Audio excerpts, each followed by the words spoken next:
오늘 본문 13절 보면 그리스도께서 우리를 위하여 저주를 받은 바 되사라는 말이 있죠.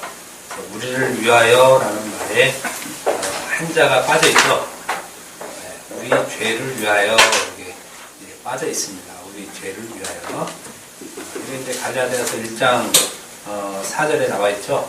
그리스도께서 하나님 곧 우리 아버지의 뜻을 따라 이 악한 세대에서 우리를 건지시려고 우리 죄를 위하여 대속하려는 말은 없습니다. 없는 말은 성경에서 조그맣게 표현해 놓는 거예요. 요거는 원문에 없다. 요 얘기예요. 그러니까 우리를 위하여를 1장 4절에서는 우리 죄를 위하여 이렇게 써놨죠. 우리 죄를 위하여 예수님께서 저주를 받으셨다. 이렇게 얘기를 하고 있는 것입니다. 우리 죄를 위하여.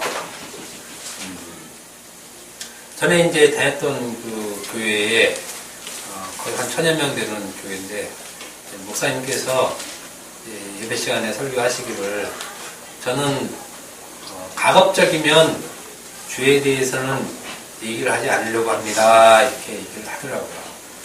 왜냐하면 성도들이 일주일 동안 세상에서 힘들게 일하고 왔는데 교회에서까지 죄 해서 더 위로도 못 받고 오히려 더 힘든 말을 듣고 가면 예배 시간에 그 예배당 나갈 때 얼마나 힘들겠냐. 주일날은 위로와 평강과 치유되는 말씀을 해서 성도들 나갈 때 기분 좋고 환한 기분으로 나가야 그게 보기 좋지. 죄 얘기만 해서 성도들이 예배당 나갈 때 인상 찌푸려 나가면 그건 별로 좋은 것이 아니다. 그래서 저는 가급적 죄에 대해 설교 안 하려고 합니다. 라는 말씀을 하시더라고요. 지금 와서 생각하면 역시 교회가 아니구나 이런 생각이 듭니다. 예수님께서 이 땅에 오신 목적이 죄인을 부르시기 위해서 왔다고 예수님이 하셨는데 그러면 죄인은 죄가 있는 사람들이잖아요. 있는 사람들. 죄에 있는 사람들을 그 죄에서 부르신 그 얘기를 성경을 통해서 계속 해주고 있는데 그 얘기를 안 하겠다면 교회에서 무슨 할 얘기가 있겠습니까? 그냥 말 잘하는 사람 연예인들 와서 해주면 더 좋잖아요. 즐겁고.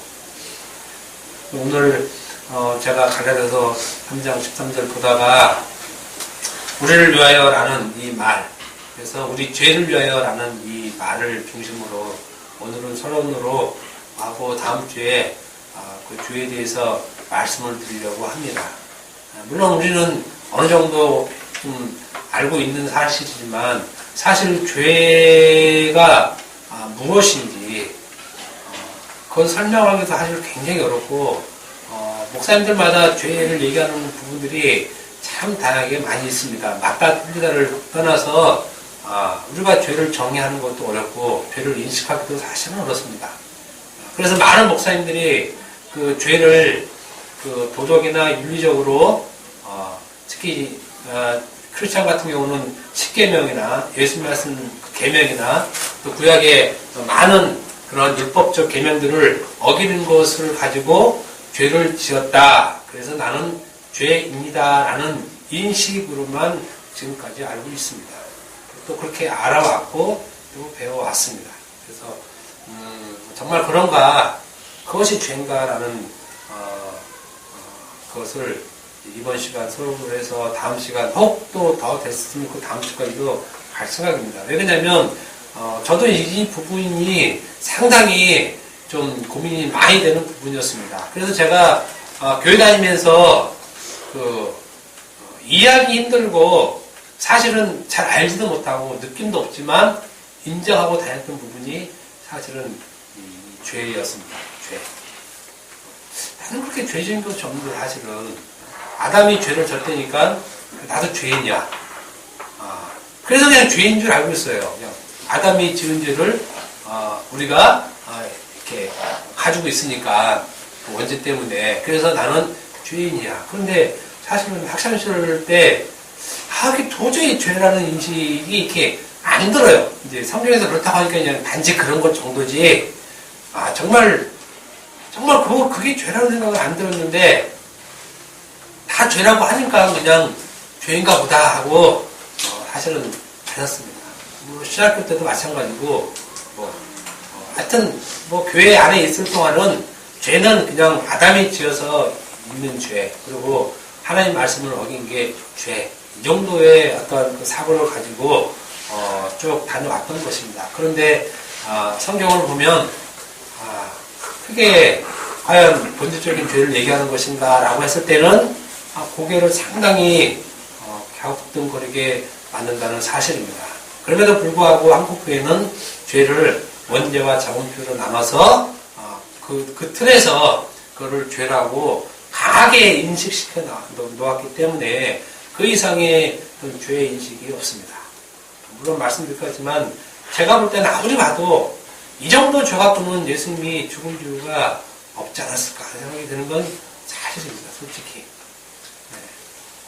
그래서 죄의 문제, 죄의 의미 이런 것들을 한번 이제 좀 그래도 구체적으로 좀 알아볼 때가 됐다 해서 본문과 맞아떨어져서 제가 지금까지 계속 또 준비하고 공부하고 있고 다음 주에 얘기하고 오늘은 서론적으로 말씀드릴 것입니다. 예수님께서 이 땅에 오셔서 맨 처음에 선포하신 말씀이 회개하라 천국에 가까이 왔느니라 라는 것입니다. 희한하죠. 예수님께서 이 땅에 오셔서 맨 처음에 선포하신 말씀이 회개하라 천국이 가까웠다. 즉 너희의 죄를 회개하라는 말씀입니다. 회개하라. 예수님께서 이렇게 이 땅에 처음 오셔서 한 말이면 그 말은 굉장히 중요한 말씀임에 틀림이 없습니다. 하늘에서 이 땅에 오셔서 예수님께서 너희의 죄를 회개하라 라고 처음으로 하신 말씀이면 이게 창세전에 벌써 있던 일 아니에요. 이것을 예수님께서 이 땅에 오셔서 하셨다는 말은, 그것도 처음으로 했다는 말은 굉장히 중요한 의미가 있다라고 그렇게 여기는 것은 분명한 것입니다. 성경에 보면은 제일 중요한 단어를 항상 첫 단어에 넣습니다. 태초에 그러면 굉장히 중요한 말씀이라는 거예요. 그래서 태초에 하나님이 천지를 창조하신 여러분 태초에 넣은 것은 사실 하나님이 보다 더 중요하게 이게 늘 정도거든요. 더 중요하다는 것입니다. 그 말씀이. 그런데 성경이 전체가 다 그런데 특별히 예수님께서 처음으로 하신 자기 백성들에게 선포하신 말씀이 회개하라 너희 죄를 회개하라 천국에 가까웠느니라 라는 이 말씀을 하신 거 보면 이 말씀에 예수님의 사역이 다 들어가 있다는 것을 의미하고 있는 것입니다. 의미하고 있는 것.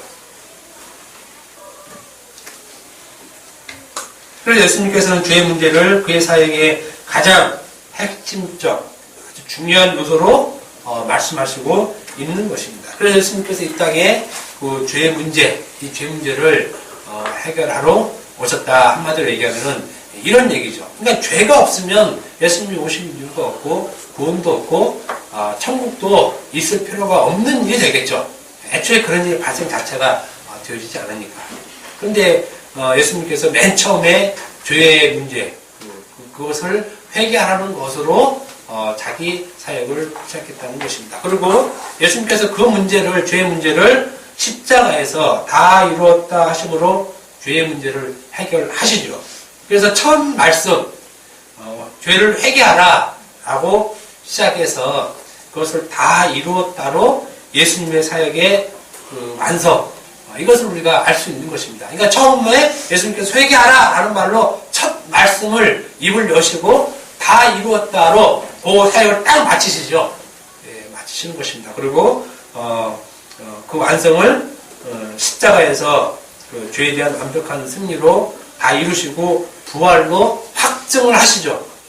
내가 다 죄를 이기고 승리했다. 이거를 예수님께서 자기 부활로 확증을 하셨습니다. 그러니까 예수님께서 이 땅의 모든 사역은 인간들의 모든 죄를 지고 그 죄를 십자가에서 자기 몸으로 주심으로 죄의 문제를 해결해 버리는 것으로 예수님의 생애가 이 땅에서 종결되었던 것입니다.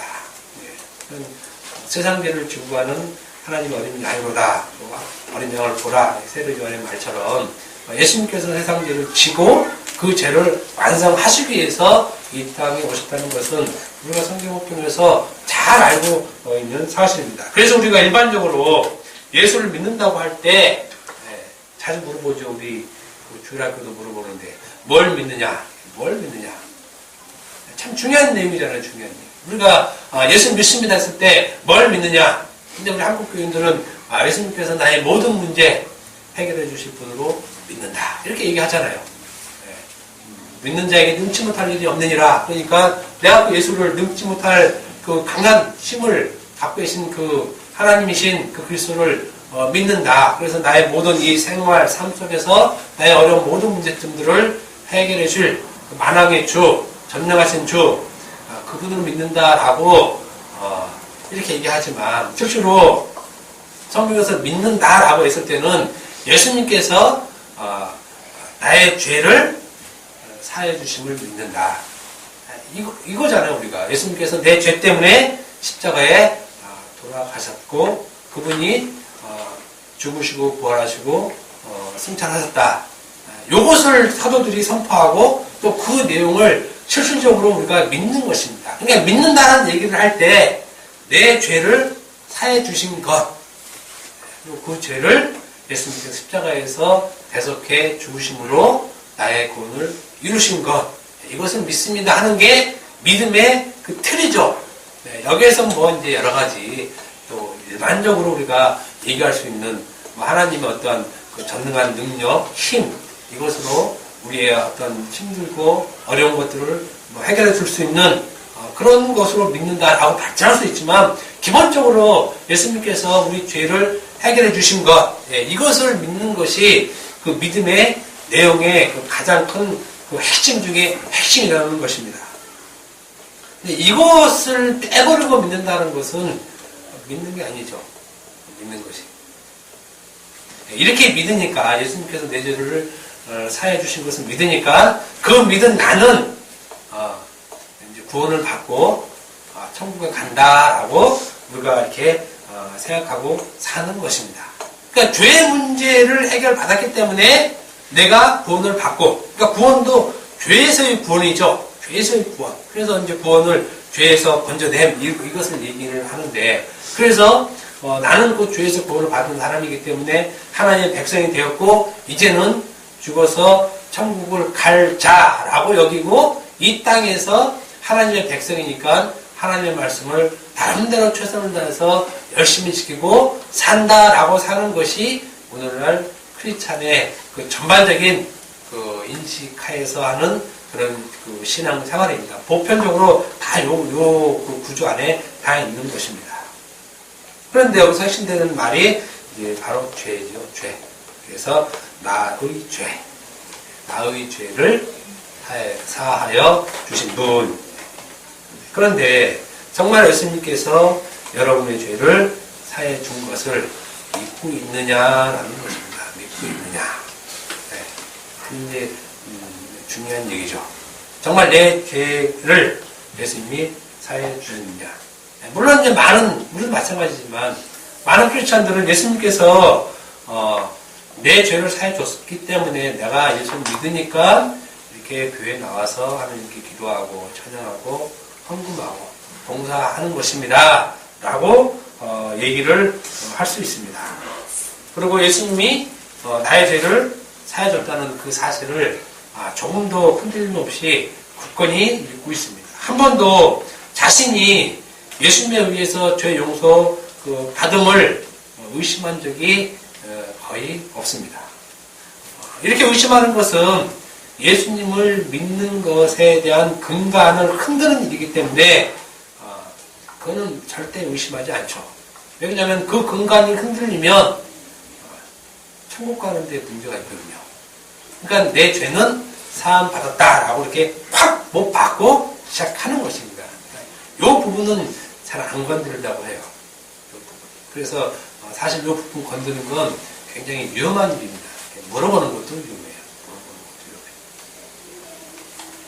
아무튼 자기 스스로가 정말 내가 죄의 상을 받은 하나님의 백성 맞는가라는 그 심각한 고민이 혹시 하게 된다면 자기 구원의 그 확신 그 자체가 흔들리기 때문에 그거는 쉽게 자기 스스로도 건드리지 못하는 자기만의 그 성령으로 이렇게 남겨두고 있는 것입니다. 그래서 세상에 조금 죄를 지었더라도 나는 죄의 용서를 받은 확신한 하나님의 자녀임을 자기 스스로 의심하지 않는 것입니다. 그래서 혹 내가 하나님 말씀을 좀 어기더라도 우리가 회개를 하잖아요. 회개. 그래서 그걸로 자기 죄의 용서받음을 다시 정당화시키는 것입니다. 그래서 죄를 용서받은 자로서 이 땅에서 나름 하나님의 백성으로 살면서 삶 속에서 일어나는 여러 가지 죄들을 기도 시간에 우리가 회개하는데 주로 많이 회개기도 하는 내용이 알고 죽은지 모르고 죽은지잖아요. 상당히 모호한 표현이에요. 아주 그죠? 구체적으로 얘기하기는 조금 그래요. 네, 룸살롱 가서 화끈하게 놀았는데 기도 시간에 하나님 제가 룸살롱 가서 아가씨와 같이 술 먹고 폭탄도 돌리고 이렇게 놀았는데 막 이렇게 하긴 좀 그렇잖아요. 네, 그러니까 세상에서 방탕하다가 이렇게 이제 구체적으로는 자기만 알고 있어요. 자기만. 네, 그런데 그 내용은 모르고 또 말하기 애매한 표현은 모르고 지은 죄 이렇게 모르고 지은 죄는 없어요. 예, 다 죄는 알고 지지 모르고 지은 죄는 없잖아요. 예, 모르면 모르는 것이 모르면 죄가 아니에요. 그건 모르면 죄가 아니야. 우리가 이렇게 기도하면서 죄의 인식을 그런 식으로 자기 정당화해서 그거를 죄를 회개했다, 이렇게 죄를 회개했다 이러면서 매일매일 사는 거예요. 매일매일. 옳고 그르고 따지자는 것이 아니라 보편적으로 우리가 그런 식으로 죄의 문제를 죄를 인식해서 살아간다는 것입니다. 네, 그래서 특별히 없는 한 자기 죄의 사함을 받은 것은 분명하기 때문에 그대로 살면서 죽어 천국 갈 것에 대해서는 조금도 의심하지 않고 사는 것입니다. 그런데 참으로 중요한 것은 그런 죄가 정말 죄인가라는 것입니다. 그러니까 내가 알고 있는 죄가 그게 진짜 성경이 얘기하는 죄인가라는 그런 사실입니다. 이것은 예수를 믿고 구원받았다고 하는 사람들에게는 굉장히 중요한 사실입니다. 왜냐하면 자기 구원과 연결되어 있기 때문에 그렇습니다. 물론 우리가 죄의 인식을 정확히 안다고 해서 그것이 곧 구원으로 연결되는 것은 아닙니다. 구원은 전적인 하나님의 은혜이기 때문에 내가 알아서 가고 모르면 못 가고 이런 차원은 아니죠. 그렇지만 분명한 차원은 뭐냐면 자기 죄는 성령에 의해서 올바르게 인식되어 고백되어지는 것입니다. 가령 사도 바울이 오라 나는 공고한 자로다 이 사망운동에서 누가 나를 건져내라 나는 죄인 중에 괴수다 이런 말은 죄를 배워서 고백하는 내용이 아니잖아요. 그거는 성령에 의해서 이렇게 나오는 고백이지 그것이 이게 죄구나 해서 나오는 건 아니거든요. 사실은 결론적인 어떤 현상이지만 그렇지만 성령 받은 자는 분명히 자기 죄에 대한 인식 그거는 확실히 있다는 겁니다. 자기 죄에 대한 인식. 그러니까 성령 받은 자의 죄의 인식과 성령 받지 않은 자의 죄의 인식은 전혀 다릅니다. 전혀 다릅니다. 그런데 우리는 전혀 다른 것 가지고 이것이 죄다라고 그리고 이 죄를 내가 회개하고 또 이 죄를 예수님께서 내 대신 십자가에 못 박혀 죽으셨기 때문에 나는 구원받는 사람이다. 이렇게 잘못 알고 있더라 이런 말입니다. 이런 말이에요. 다시 말씀드리면 우리는 구원을 죄로부터 받은 거예요. 죄에서부터. 그죠? 그러니까는 그 죄라는 것이 어떤 것인지를 알아야 거기서부터의 구원이라는 걸 알잖아요. 근데 가령 우리가 죄를 율법적인 죄나 자기 어떤 그런 행실의 죄로부터 거기로부터 구원받았다 이렇게 생각할 때는 그건 너무 약하지 않느냐. 그건 사실 아니라는 것입니다. 그래서 그 죄에 대한 구원을 혹 혼자 자기 죄가 사함받았다고 착각하며 구원받았다고 여기며 자기가 구원받은 자로 알고 있을 수 있다는 것입니다. 요한복음 1장 요한 1서 1장 9절 보면 이런 말씀이 있습니다. 만일 우리가 우리 죄를 자백하면 그럼 이쁘시고 의로우사 우리 죄를 사하시며 우리를 모든 불의에서 깨끗하게 하실 것이오 라는 말씀이 있습니다. 여기 말씀 보면 우리 죄를 자백하면 이런 말이죠. 그러니까 우리는 우리 죄를 자백해야 되겠죠. 우리 죄를 자백해야 됩니다. 그러면 하나님께서는 신실하시고 의로우신 분이시기 때문에 우리 죄를 사하시고 우리를 모든 불의에서 깨끗게 하신다고 하셨으니 우리 죄를 자백해야 되잖아요. 그러니까 우리가 이 말씀에 따라서 우리 죄를 자백하는 시간을 갖는 거예요. 그래서 새벽 예배 시간 오면 매일 처음 하는 게 회개잖아요. 그러니까 우리는 일반 교육서 오면 맨 처음에 회개부터 하죠. 그래 회개를 막 끝내야 뭔가 좀 개운하니까 그래 하나님께 그 다음에 이제 뭐 달라고 얘기하잖아요. 회개도 안 하고 하나님 우리 아들 이번에 시험 보는데 뭐 이렇게 얘기할 수는 없잖아요. 그래도 양심은 있으니까 먼저 자기 죄를 다 털어내야 되잖아요. 그러고 나서 하나님 그럼에도 불구하고 나 같은 사람을 불쌍히 해주신 하나님 감사합니다 하면서 이제 은근슬쩍 자기 거를 하나 달라고 꺼내놓잖아요. 그게 양심이거든요. 최소한 양심. 천야 때도 마찬가지고 기도 시간에 무조건 처음 하는 거는 죄 회개부터 하는 것입니다. 왜냐하면 여기에 나와 있으니까 만일 우리가 우리 죄를 자백하면 자백해야 되잖아요.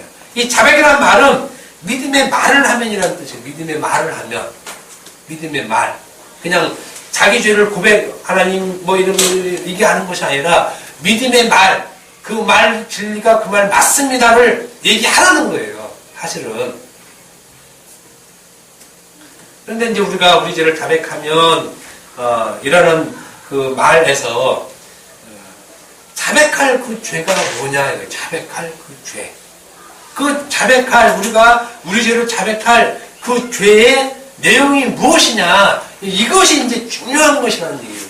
중요한 거 이것이 어떠한 죄를 내가 자백할 것인가 어떠한 죄를 내가 회개할 것인가 그게 무엇이냐라는 것입니다. 만약 하나님께서 요구하시는 죄를 자백하지 않으면 어떻게 된다는 얘기예요. 하나님은 지금 우리에게 이것을 지금 요구받으시는데 우리는 이것을 얘기하고 있다는 거예요. 이것을. 그럼 안 되잖아요.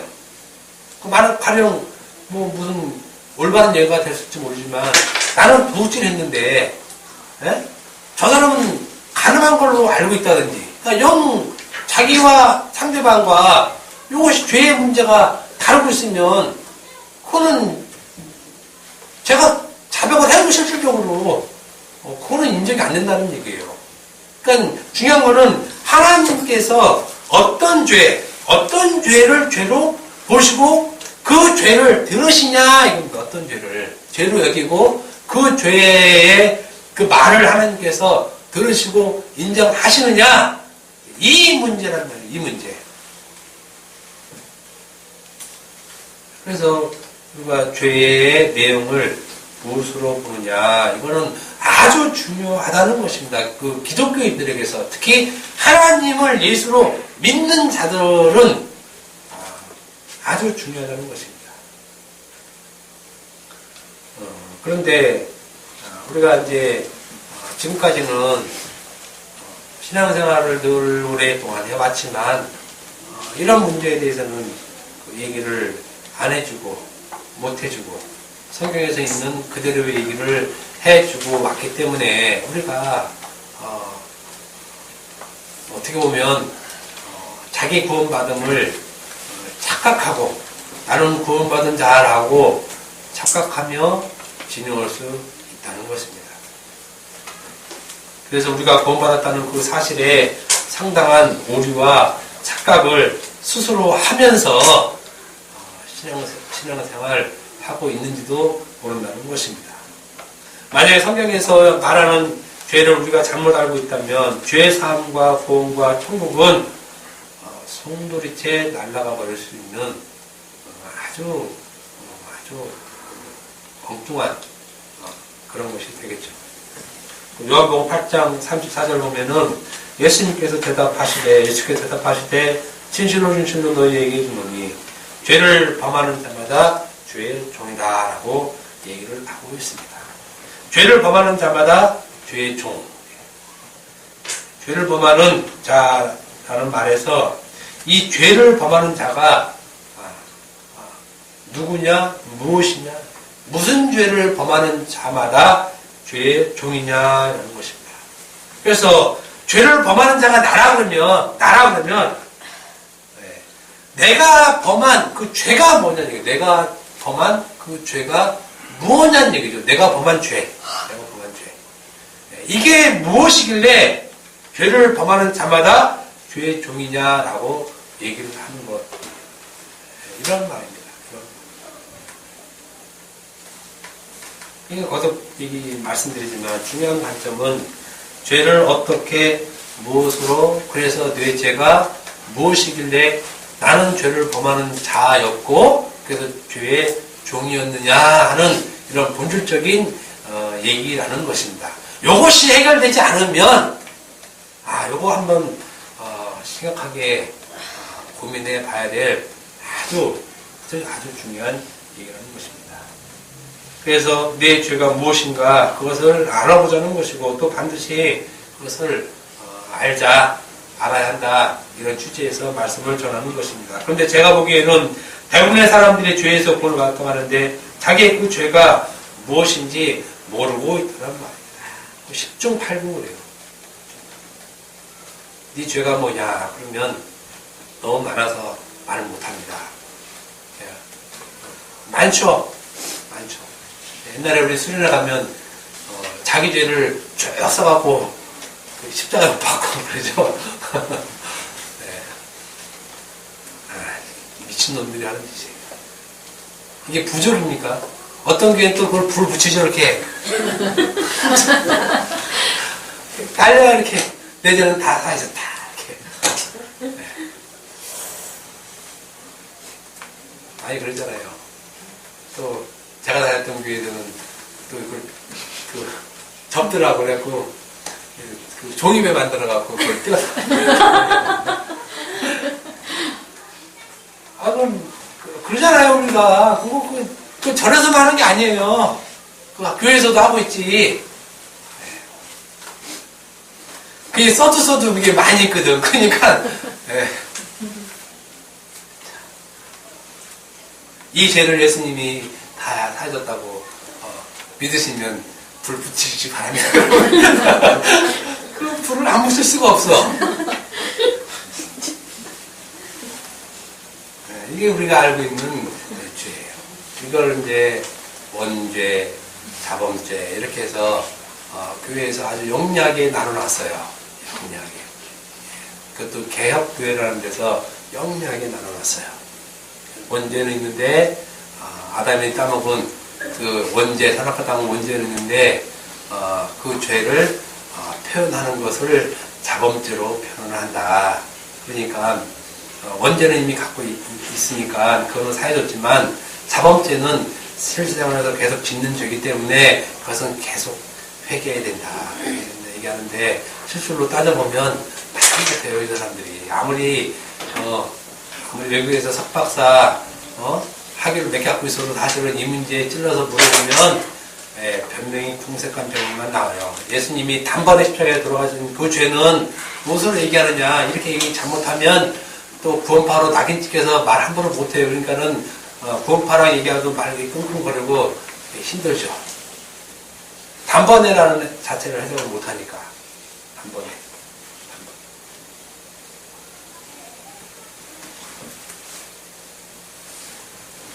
그래서 자기 죄가 무엇이냐 물어보면 어릴 적 친구를 괴롭힌 것부터 시작해서 뭐 초중고 대결혼해서 뭐 막 줄줄이 사탕처럼 쭉 엮어놓은 것, 엮어놓고 이런 죄 때문에 예수님께서 나를 대신해서 십자가에 저주를 받고 죽으셨다고 기도를 하고 눈물을 흘리고 콧물을 흘리고 뭐 그냥 막 이렇게 회개한다는 것입니다.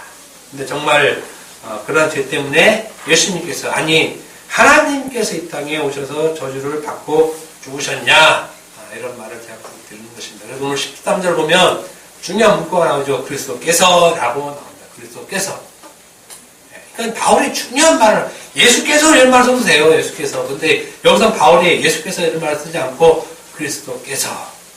그리스도는 누구십니까? 메시아죠. 메시아. 오실 하나님이에요. 다시 오실 하나님. 그리고 이 하나님이, 바울은 예수 그리스도를 하나님이라고 표현하니까 참 하나님이라고, 이 하나님이 우리를 위하여 저주를 받았다라고 얘기를 하는, 이 하나님이 우리를 위하여 저주를 받았다. 그러니까 우리는 인식하기를 예수님이 십자가 못 박혔다는 건 육으로 오셨기 때문에 이렇게 생각해서 의미를 축소시킬 수 있잖아요. 근데 하나님이니까, 하나님이 우리 죄 때문에, 그냥 우리 죄가 이렇게 크다는 거예요. 크다는 거. 사기치고 강간하고 남 죽이고, 이게 이 정도가 아니라 창조자 하나님께서 우리 죄를 위하여 십자가에 저주를 받고 죽으셨다면 그 죄는 우리가 생각하는 것보다 훨씬 더 크다라는 거죠. 생각하는 것보다.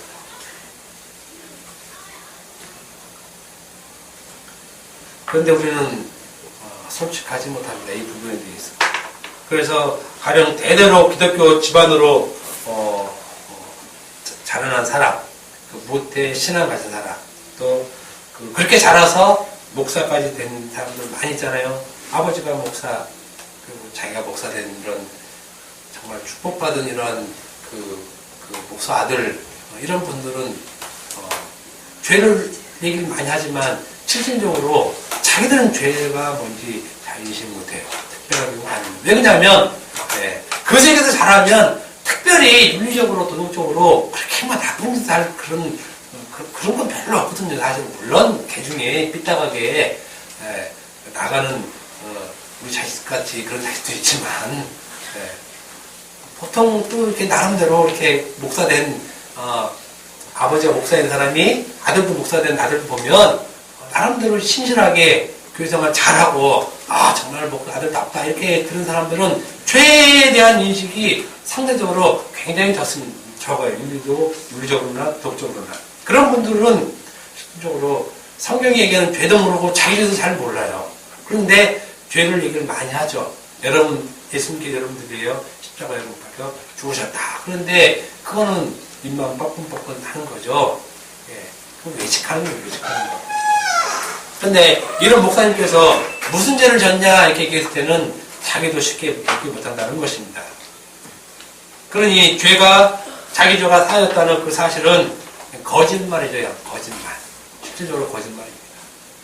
그래서 너희 죄를 자백하라고 하니까 안 할 수도 없고 또 찾으려니까 될 것도 없기 때문에 회개기도가 알고 지은 죄 모르고 지은 죄 이렇게 얘기한다는 겁니다. 이게. 그러니까 알고 지은 죄 모르고 지은 죄 이 말은 목사님들 입에서 통해 나온 말이에요. 이게 성도들이 나온 말이 아니라 정확한 출처는 장담 못하지만 자기 죄를 모르고 있는 것입니다. 지금까지 우리가 이 문제를 해결하지 못한 채 우리가 이 자리에까지 나온 것입니다. 사실은 이 자리. 그런데 여러분들에게 제가 소개 한 장씩 쭉 주고 여러분이 지은 죄를 적으시오 그러면 우리가 아는 죄들, 하나님의 말씀을 지키지 못하고 세상에 나가서 세상의 욕심에 살고 돈의 욕심에 쫓겨서 하나님을 올바로 섬기지 못하고 하나님께 열심히 내지 못하고 이런 그런 죄들만 쭉 나열할 수밖에 없고 그것을 죄로 고백하는 것입니다. 그래서 실제로 자기 죄를 모르면서 아는 척 하는 사람이 목사죠. 목사. 자기 죄 몰라요. 목사님도 자기 죄 몰라요. 그리고 죄를 얘기하고. 그리고 죄 모르는 사람이 누굽니까? 장로님. 그리고 권사, 집사, 서리집사. 요 순서를 쭉 나가요. 그나마 자기 죄를 그래도 좀 아는 사람, 이 사람들이 처음 교회 온 사람들 있죠. 죄 얘기하면 뜨끔뜨끔하죠. 뜨끔뜨끔합니다. 그리고 막 울고 그러는데 그 사람도 한 1년 지나면 담담하죠. 이제. 그러니까는 사실은 제일 큰 죄인이 목사부터 장로 쭉 나가는데 실제로 죄의 인식은 없어요. 죄의식도 없고. 목사나 장로나 권사나 다 자기 죄가 무엇인지 모르면서 교회 왔다 갔다 하고 성경을 말하고 가르치고 그런 사람들의 가르침에 다 지금까지 이렇게 받아와서 오늘날까지 이 자리에 앉은 사람들이 여러분들이라는 얘기예요. 그러니 40, 50평생 죄에 대한 얘기를 제대로 들어봤어야 죄를 알지. 그래서 저는 이 죄에 대한 문제를 얘기하려고 하는 것입니다. 물론 절대적으로 제가 얘기한 말이 옳다 이렇게 얘기 못하죠. 당연히 사람이 하는 말이기 때문에. 그러니까 여러분들이 듣고 그건 판단하시면 됩니다. 그러나 여러분들도 반드시 생각해 봤어야 하고 또 해결점을 찾아야 한다는 것입니다. 내 죄가 무엇인가? 이 죄에서 예수님께서 구원하셨구나. 그래야 감사와 찬양이 나올 수밖에 없는 것이에요. 그래야 오라 나는 공부한 자도 나올 수 있고 감사주가 찬송하리로다 이 말도 나올 수 있고 다 나올 수 있는 것입니다. 그러면 사실은 삶의 전반적인 환경도 그 인식도 가치관도 바뀌어지는 것이에요. 바뀌어지는 것. 그래 오늘 본문 그리스도께서 우리를 위하여 저주를 받은 바 되사 일품의 죄에서 우리를 속량하셨으니 라는 이 말에 탄식이 나와요. 이렇구나. 이 예수님께서 이렇게 내 죄를 위해서 저주를 받으셨고 십자가에서 죽으셨구나. 이게 감사함으로도 이렇게 나올 수 있는 거지. 그렇지 않으면 이 말을 읽으면 그냥 무슨 생각이 없어요. 왜냐하면 자기 죄를 모르는데 이 말이 무슨 의미가 있습니까? 그럼 이 자기 죄를 모르면 갈라디아서 다 날아가는 것입니다. 예수님이 회개하라 천국에 각받는 일 이 말 다 날아가는 것이에요. 그러면 신앙생활 전체가 다 날아가는 거라니까요. 천국도 날아가고 천국 가기 무슨 개뿔 천국 어떻게 갑니까? 어떻게 가요? 갈 수가 없는 거예요. 그냥 자기가 혼자 스스로 나는 갈 수 있다라고 여기고 뭐 죽을 때 펜 죽어 이건 관계없어요. 찌그러 죽거나 펜 죽거나 이건 아무 의미가 없어요. 의미가 이 굉장히 중요한 거예요. 굉장히 중요하다는 거. 그렇지만 그리스도께서 우리의 죄를 위하여 또 내 죄를 대신하여 저주를 받으셨다는 이 말씀에 나의 죄가 이것이구나 안다면 그 사람은 성령 받은 사람 분명히 그 100% 맞아요. 그거는 우리가 지식으로 알 수가 없어요. 왜? 바울이 이걸 지식으로 알았습니까? 아니잖아요. 예수님을 만나고 나서 아는 사실이잖아요. 내 죄가 무엇인지를 예수님을 만나야 자기 죄를 알 수 있는 것이지 예수님을 만나지 못하면 자기 죄를 알 수 없어요. 예수님 만나지 않고 아는 죄는 뭐냐? 십계명 들이대는 거예요. 이거 죄죠? 예, 죄입니다. 그럼 어떻게 되겠어요? 안 줘야 되겠죠? 예, 이런 죄 안 줘야죠. 이건 다 아는 사실이에요. 그래서 안 믿는 사람도 알 수 있고 성령 안 받아도 자기 죄를 다 알 수 있다는 것입니다. 그런데 성령 받은 자만 자기 죄를 자기가 어떤 죄를 졌는지 바울처럼 안다는 거예요. 그렇게 바울처럼 아는 자가 오라 나는 공고한 자다. 이 사망의 몸에서 누가 나를 건져내라. 요 고백이 나올 수밖에 없죠. 요 고백이. 그런데 성령 받지 않은 자들의 특징이 자기 몸이 사망의 몸인지 몰라요. 사망의 몸인 이걸 모른다는 거예요. 이걸 모르면서 죄를 회개하니까 그 죄의 회개는 개구리 소리 그냥. 개굴 이런 소리지 하나님이 절대 그거 기도 그건 회개가 아니기 때문에 듣지 않는다는 얘기입니다.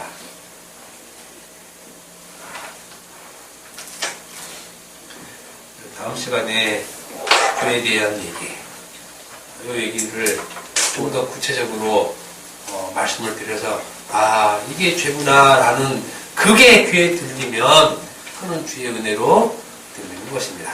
기도하겠습니다.